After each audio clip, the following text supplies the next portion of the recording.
ధనుసు రాశి వారికి ఈ వారం సానుకూల పరిస్థితులు గోచరిస్తోంది. కొన్ని మిశ్రమ ఫలితాలు, కొన్ని మంచి ఫలితాలు రెండూ ఉన్నాయి. రాశ్యాధిపతి చతుర్థాధిపతి అయిన గురువు సప్తమంలో కంబస్ట్ అయ్యారు.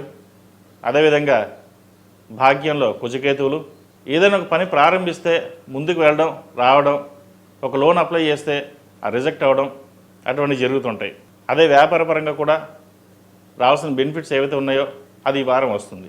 ముఖ్యంగా చార్టెడ్ అకౌంట్స్కి, రియల్ ఎస్టేట్ రంగాల వారికి, ఇనుముకు సంబంధించిన వ్యాపారాలు అన్నీ కూడా ఈ వారం చక్కగా ఉంది. చతుర్థంలో శని, అర్ధాష్టమ శని నడుస్తున్నా కూడా శని వీరికి బలంగా ఉన్నారు. కాబట్టి ఎటువంటి భయపడాల్సిన అవసరం లేదు. ఉద్యోగం మారాల్సిన పరిస్థితి గోచరిస్తుంది. ఒక ఉద్యోగం వచ్చింది, బాగుంది అనుకుని ఉన్న ఉద్యోగాన్ని రిజైన్ చేయడం, తర్వాత ఉద్యోగం పోవడం అటువంటి సంభవిస్తుంటాయి. లేదా అకారణంగా అప్పటికప్పుడు ఉద్యోగం నుంచి తీసేయడం ఇటువంటి సంభవిస్తుంటాయి. ఇటువంటి ఇబ్బందుల్లో ఎటువంటి భయపడకుండా ఉద్యోగ ప్రయత్నాలు ప్రారంభించండి. మంచి ఉద్యోగ అవకాశాలు కలిసి వస్తాయి. కెరియర్ పరంగా ఎటువంటి ఇబ్బందులు అనేవి ఏర్పడవు, చక్కగా ఉంది. అయితే ఆరోగ్య విషయంలో కొంత జాగ్రత్త తీసుకోండి అంతే.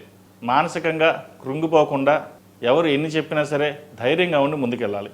మనం 10 మందికి సహాయం చేసాం, మనకు అవసరం వచ్చిన రోజున ఎవరు మనకు సహాయం లేరే, ఎవరు మనకు తోడు లేడే అన్న బాధ ఉంటుంది. అవన్నీ పక్కన పెట్టేసేయండి. ఎందుకంటే ఈ రోజున మనం 10 మంది సహాయం చేస్తే సహాయం చేసి మర్చిపోండి. రేపొద్దున బంధువులు కావచ్చు, చుట్టాలు కావచ్చు, లేదా బయట వాళ్ళు కావచ్చు, ఎవరైనా సరే మనకి అవసరానికి ఎవరు సహాయం చేయరు. మనకి మనమే చేసుకోవాలి. మనకు ఆ భగవంతుడు తోడున్నాడు, ఆయనే దిక్కు, అంతే తప్ప మనకు ఎవరు అవసరం లేదు అన్న విధంగా వెళ్ళండి. ఎందుకంటే ప్రస్తుత పరిస్థితుల్లో అన్నిటికీ ధనమే మూలం. డబ్బు ఉంటే ఈగలన్నీ మన దగ్గర ఉంటాయి, లేకపోతే ఎవరు ఉండరు. డబ్బే ప్రధానం. కాబట్టి మనం ధనాన్ని సంపాదించి జాగ్రత్త పరచుకోవాలి, 10 మందికి ఉపయోగపడాలి. రేపొద్దున సహాయం చేసి మర్చిపోండి అంతే, మనకు అవసరం లేదు. కానీ మన ధోరణిని ఎప్పుడు మార్చుకోవద్దు అనే ధోరణిలో ఉండండి. అదే మీకు కొన్నంత బలం. ఇటువంటి విషయ వ్యవహారాలు ముందుకు వెళ్ళండి, మంచి ఫలితాలు సంప్రాప్తిస్తాయి. విద్యార్థులకు చక్కగా అనుకూలమైన పరిస్థితులు గోచరిస్తోంది. విదేశాలకు వెళ్ళాలనుకునే వారికి మంచి ప్రయత్నం కూడా చేయవచ్చు, బాగుంది. అదేవిధంగా ఈ రాశిలో జన్మించిన స్త్రీలకు విద్యా అవకాశాలు, ఉద్యోగ అవకాశాలు చక్కగా ఉంది.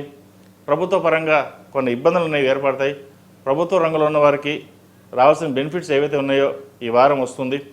ప్రమోషన్ కోసం ప్రయత్నిస్తున్న వారికి ప్రమోషన్ వచ్చే అవకాశం గోచరిస్తుంది. అయితే ఇక్కడ ప్రమోషన్ చేతిదాకా వచ్చి చేజారిపోతుందేమన్న భయం ఏర్పడుతుంది.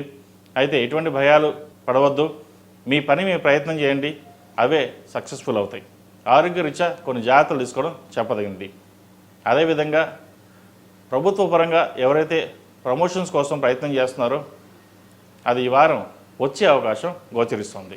ఈ రాశి వారికి అర్ధాష్టమ శని నడుస్తోంది. ప్రతిరోజు ప్రతినిత్యం ఓం నమః శివాయతోటి నువ్వుల నూనె పోసి దీపారాధన చేయండి. అర్ధాష్టమ శనికి నువ్వుల నూనె ఎంతో శ్రేష్టం. అదేవిధంగా శనికి అధిష్టాన దేవత అయిన దుర్గాదేవి కాబట్టి అమ్మవారిని రోజు పూజించడం, అష్టోత్తరంతో కుబేర కుంకుమ కావచ్చు, ఆరవరి కుంకుమ కావచ్చు పూజ చేయండి. తద్వారా కొన్ని మంచి ఫలితాలు ఉంటాయి. ఏదైనా పనులు ఆగిపోయినా లేదా మధ్యలో ఆటంకాలు ఏర్పడుతున్నా సరే అవి తొలగిపోతాయి. సర్వం జగతే అమ్మవారు. అమ్మవారిని పూజించండి, మంచి ఫలితాలు సంప్రాప్తిస్తాయి.